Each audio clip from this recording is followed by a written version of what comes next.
DSLR versus mirrorless cameras in 2020, which sort is best? We assist you to choose. The debate about DSLR versus mirrorless cameras continues, and every type has its fans, so what are the pros and cons? The DSLR versus mirrorless decision may be a tricky one to form, but if you're buying a replacement interchangeable lens camera, you've got to make a decision, a method or the opposite. They both take equivalent pictures, of course, but they use very different designs. Mirrorless cameras have many fans. They assert the DSLR design is dead, which mirrorless cameras are smaller, mechanically simpler and represent the longer term.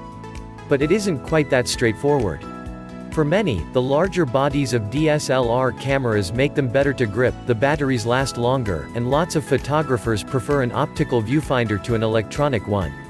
What's more, if you compare the simplest mirrorless cameras with the simplest DSLRs, there's really not tons to settle on between them.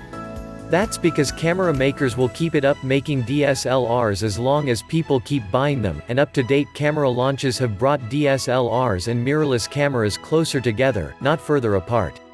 Canon has launched a replacement EOS 850D Rebel T8i DSLR model aimed toward advanced beginners, which offer equivalent live view autofocus and video features as its EOS M mirrorless cameras. Today's Canon DSLRs and mirrorless cameras are closer in tech than you would possibly think. While on the mirrorless front, Fujifilm has shown off the fresh Fujifilm X-T4, which looks and handles more sort of a classic 35mm SLR than today's digital models.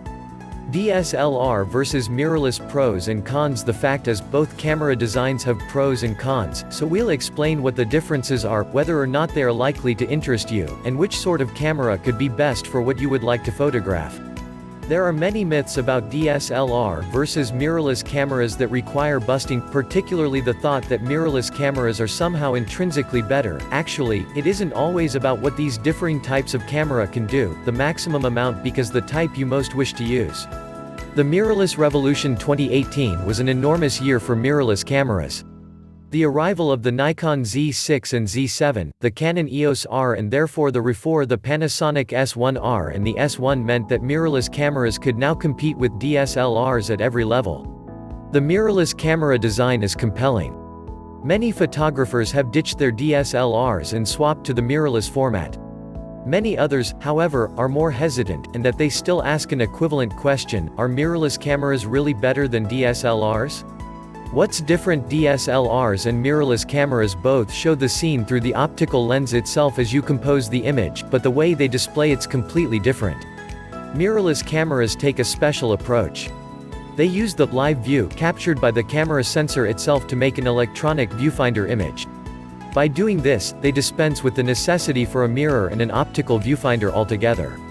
But what seems like a win-win situation may be a little more complicated than that. Many of us prefer the optical viewfinder of a DSLR. Mirrorless camera makers have had to develop new autofocus technologies to compete with DSLRs, and mirrorless cameras still can't compete with DSLRs for battery life and even, within the opinion of the many users, simple handling and ergonomics.